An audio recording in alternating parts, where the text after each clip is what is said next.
Okay, the next item is item number 9, application for a certificate of appropriateness in the Borough of Brooklyn, docket number 15-7098, block 1151, lot 63, 209 Prospect Place in the Prospect Heights Historic District, a neo-Grec style row house designed by Eastman and Dawson, built in 1885. This is an application to construct rooftop and rear yard additions and excavate the rear yard.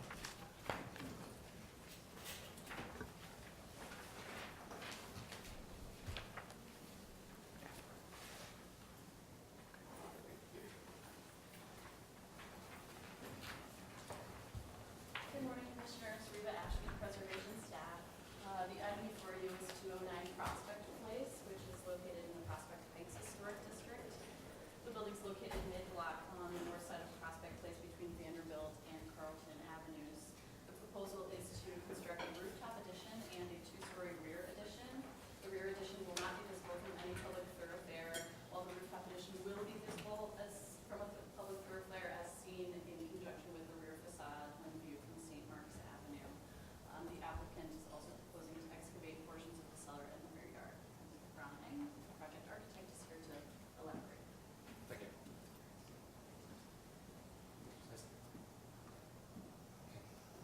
Good morning.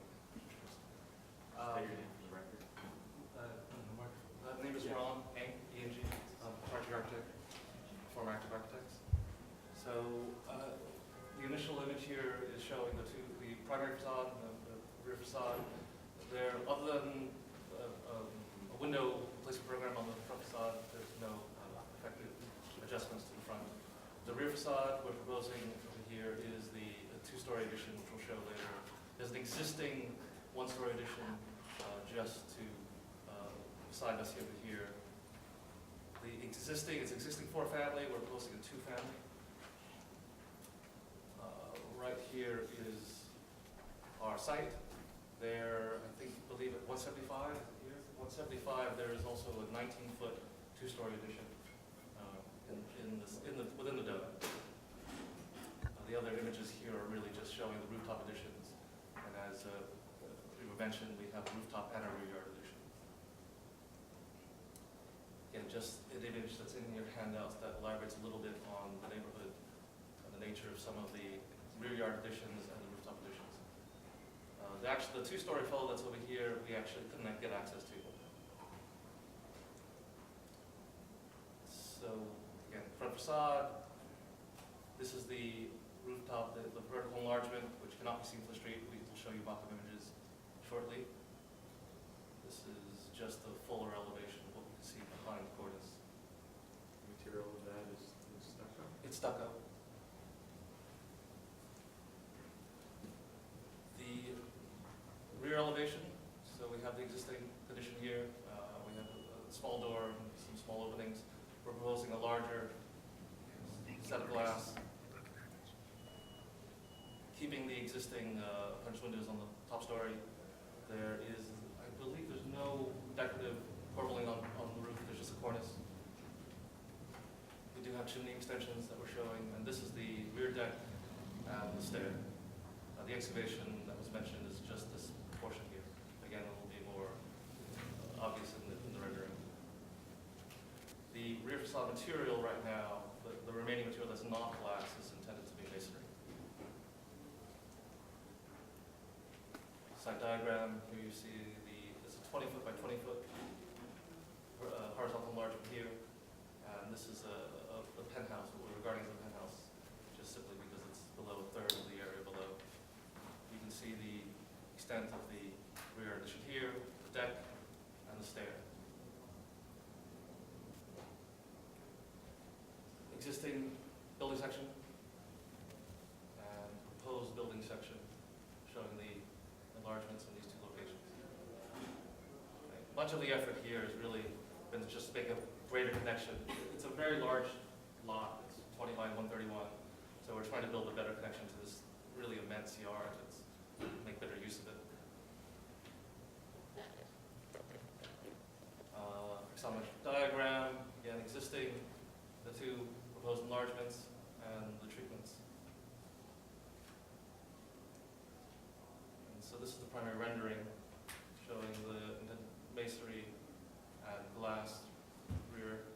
is actually taken from a rendering as best we could decipher from the rear of the property.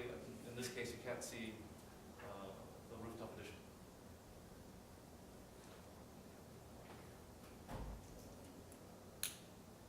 Floor plans for reference, which are in the package, showing the extent of the additions.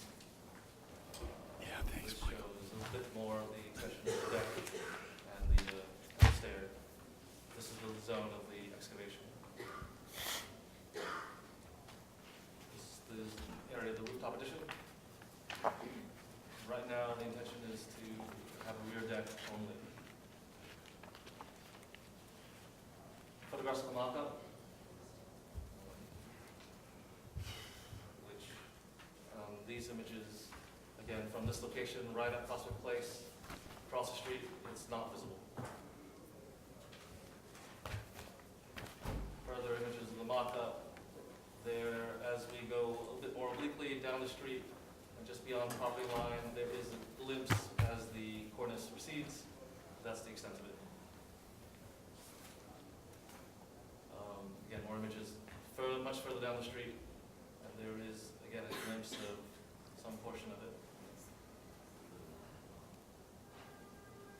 It's a little, even this.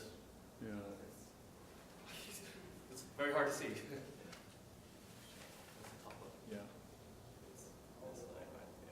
I see. Yeah. Thanks.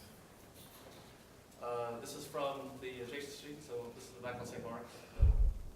And from the rear, there is some visibility. You can see it's better probably in the handouts. Mm. So from this side of the street, from the roof side, you can't, only at the place where the corner building has a one-story portion. So from here, there is some visibility from the rear. Again, similar location just around the corner. It's a glimpse at that point. At this point, right with the trees in full bloom, there's no visibility at all. Yeah. And this is just for reference. This is the other additions on the in the nearby streets.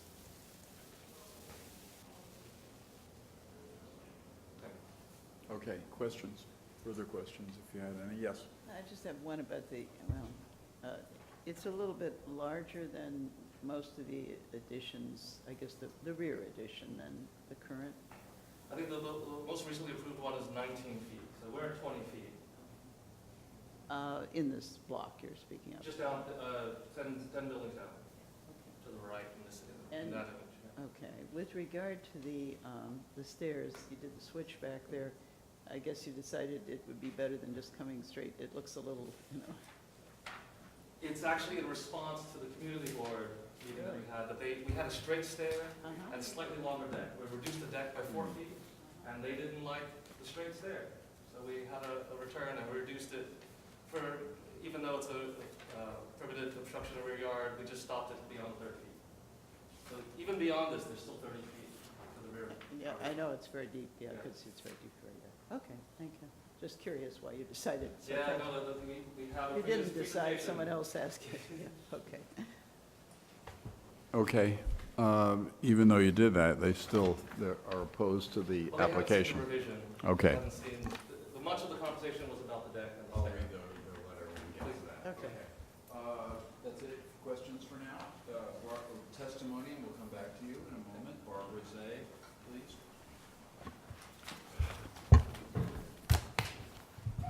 Barbara Zay of the Historic Districts Council. HDC finds the rooftop addition to be acceptable and appreciates the fact that it is set back far enough to not be visible. The rear yard addition appears to be very large, extending quite far into this row's nicely intact donut. In plan, the adjacent house's rear yard addition appears to extend almost as far, but the addition is a hollow deck, representing a far less intrusive use of space. There are no other major incursions into the rear yard on this block, so a shallower addition would be preferable. Thank you. Okay, Donald Campbell. I'm going to read a statement from the neighbors adjacent at number 207. Knud, Eric Rosencrantz, and Barbara Swartz. We are the owners of the property next to 209 Prospect Place. Since we should be working abroad, we can't present. The The proposed two-story addition at a depth of 20 feet from the present north facade will block the sun we enjoy currently through our windows at both the basement and the first floor parlor level. We'll also reduce the indirect light to our rooms. Those two rooms receive during the daytime, restrict our views of the garden to the east of our home in those rooms. Finally, it will darken and reduce the quality of the outdoor living space we currently have in the form of a garden and patio or ground floor.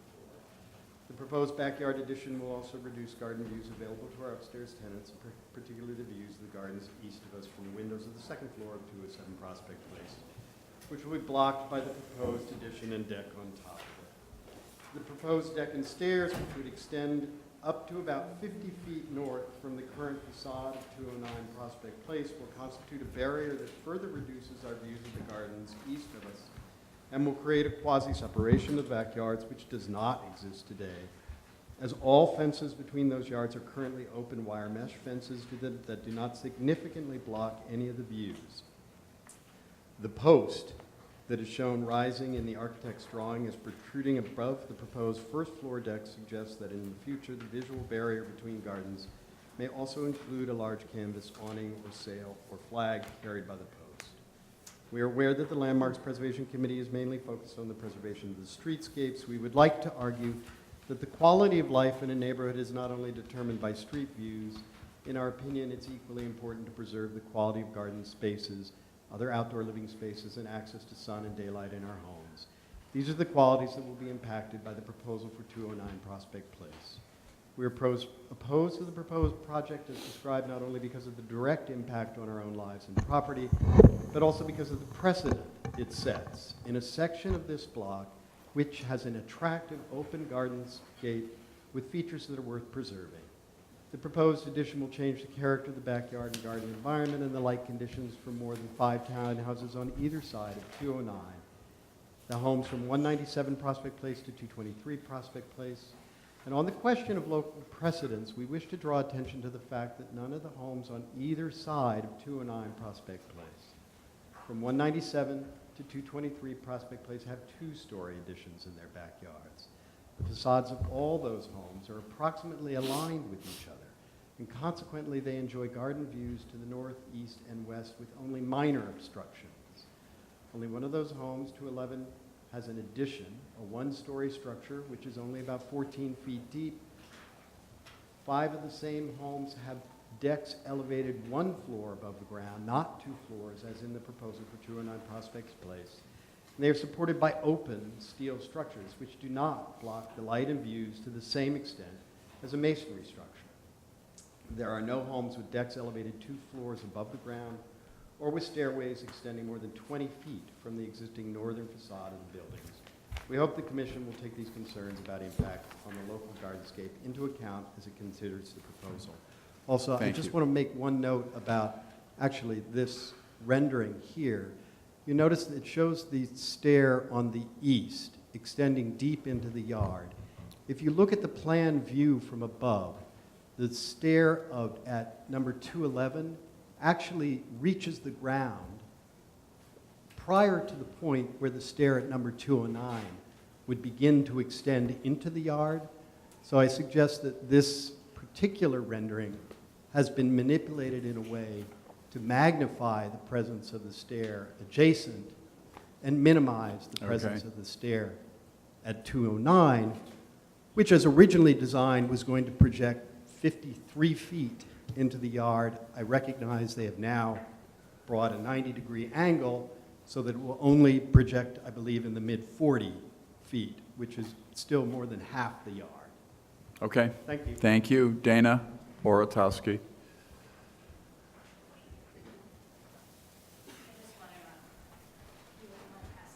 Yeah, we'll do it. Here, put the clock on, yeah.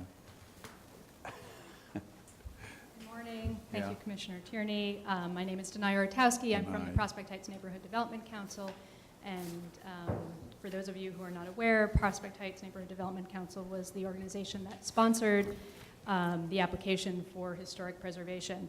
And I think you know me well enough now to know that we've been very actively advocating to preserve the park-like interior of the donut in Prospect Heights. We think it's actually a salient feature of our historic district. So what I wanted to show you, I really echo a lot of the comments that Donald read from the neighbors of 209 Prospect Place, but what I wanted to show you in this chart was simply what you have already approved since designation. I know the architects had presented a diagram with some other rear yard additions.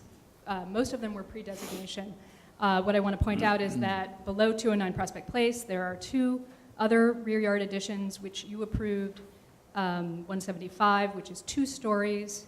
It does not extend more than 23 feet with its deck. And 185, which is 1 story that projects 16 feet.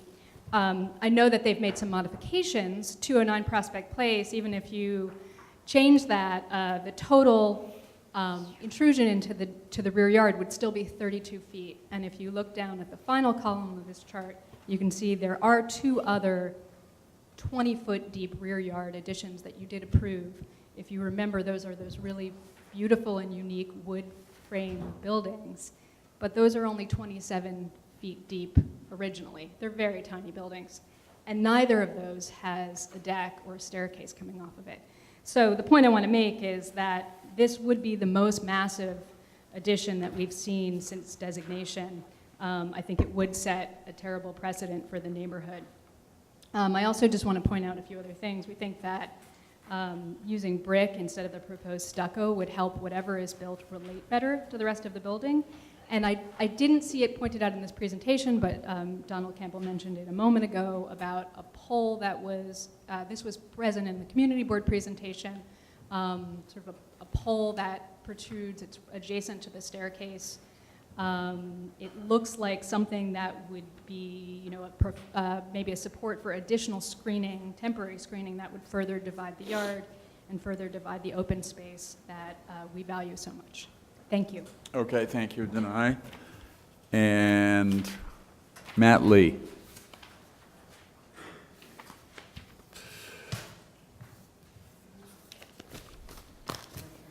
Yeah. What? No. Where are you going? Just leave it here. Just leave it on the table. Okay. I'll be reading from that, and you can flip through it afterwards as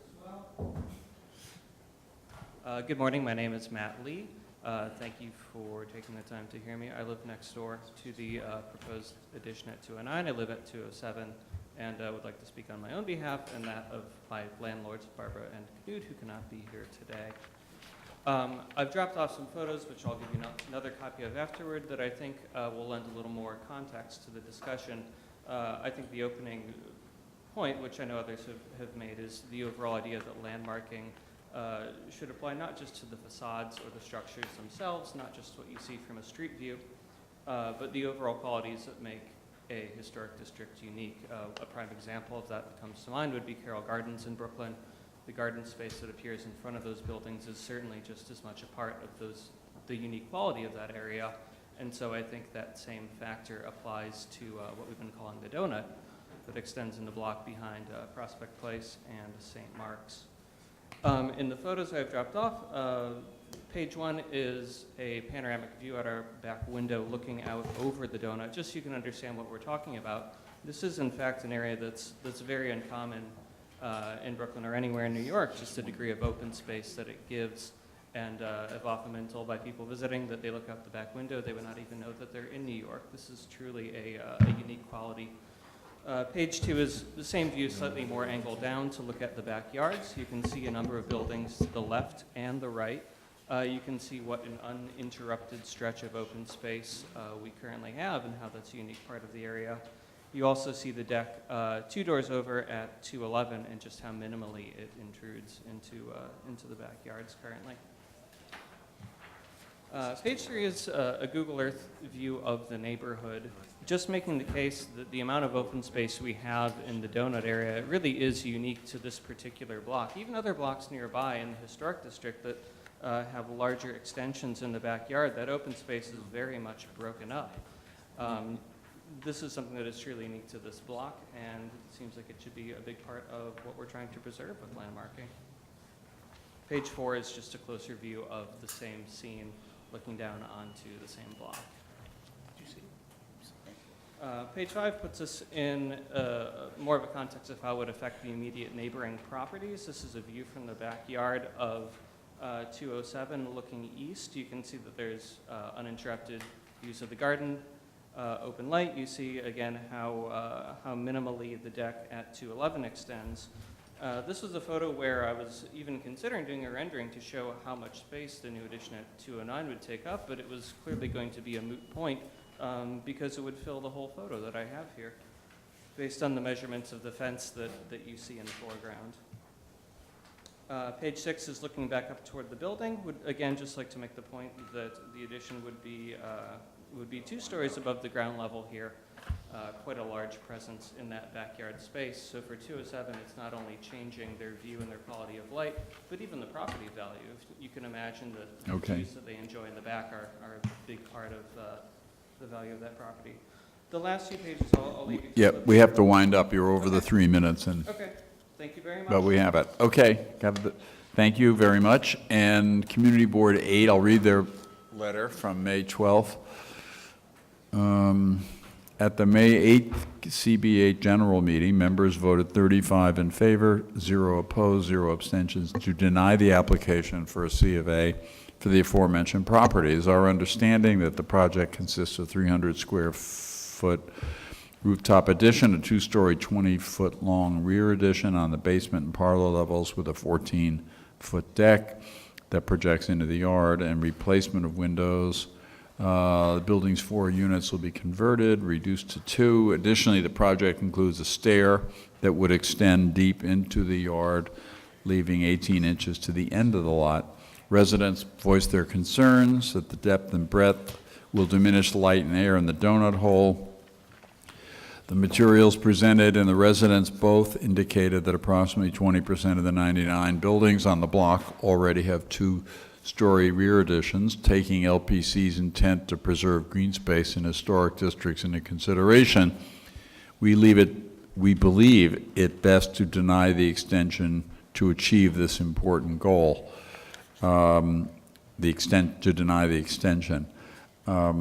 Thank you for the opportunity to comment. So would you like to add anything or comment on anything that's been said in the testimony?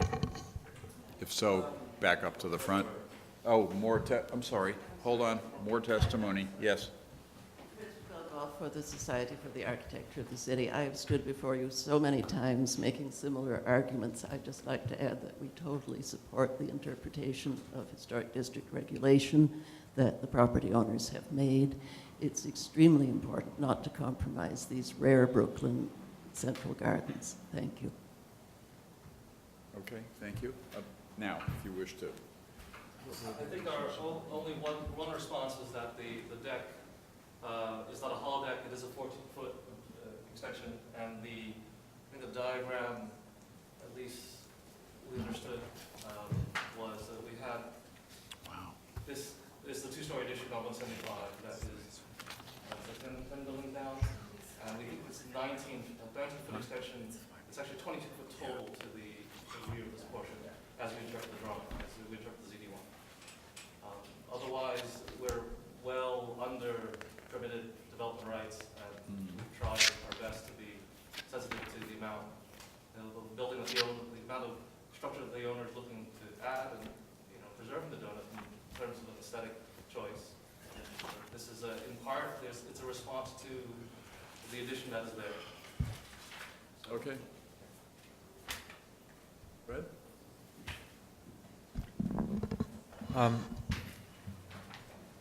I think this application is doing some things right and some things wrong. I think the top seems to be okay. It's not visible, except for the fencing, I guess, railing in the rear, which I think is acceptable. But the and the addition is, at least by our standards around this table, maybe not by the standards of the new historic district, which we're talking about now, no more than 2 stories, leaving the top 2 floors in their original condition. So to some degree, if precedent is important, and I'm not critically sure it is, we meet that standard. But I think the cumulative effect here is overwhelming. And I think that there's just too much. The deck is, the design of the deck, while interesting enough as an object, is too assertive, too kind of in your face. Perhaps maybe it's the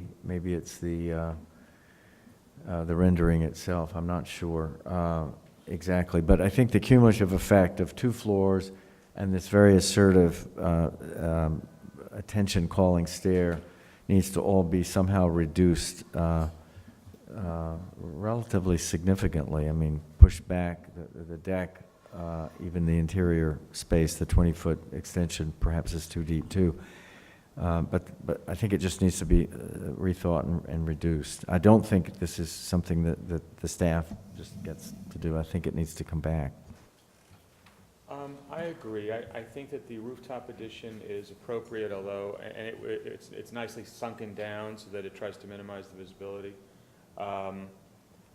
Good thing Marjorie isn't here to talk about the stucco enclosure, but I think it's okay as a rooftop addition.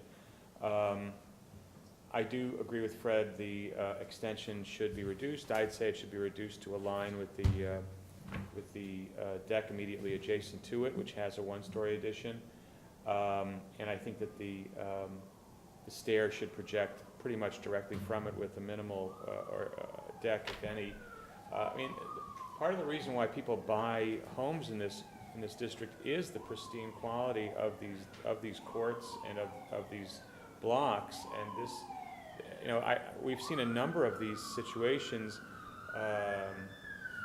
since I've been here where we have these remarkable courts that are just grand and verdant, and that really, it's hard to apply a precedent from the Upper West Side or from Park Slope here because they're so virgin, they're so undeveloped for the most part, and that's their charm. And to kind of set the precedent for a very heavy level of incursion, I think would be a mistake.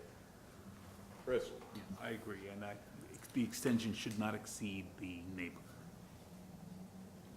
I think that one of the, it is a very large lot. I agree with, at the same time, obviously, it's a beautiful open space, no question about that. And I think we do need some modification to attempt to bring it more in keeping with some of the obviously, the architect said that they intended to have a straight stair, and then they were asked by the community board to do this sort of, to reduce it, which they tried to do it this way. I mean, one possibility might be that the second floor would be pulled back, and then the deck would be on the second floor, and you could come out of there above the first floor. I don't know, I'm just thinking about ways you could reduce this and still get a considerable amount of what the owner is trying to achieve. But we'll try to engineer it, but I guess to try to reduce it somewhat in terms of making it work with its neighbors a little bit better. Okay, it'll have to be reduced, and reduced, as Fred said initially, significantly in order to meet the cumulative test that we've all been talking about around the table. So work with the staff to reformulate that. We'll take it back and act at that time, but not act today. Close the hearing. Motion second. Thank you. Done.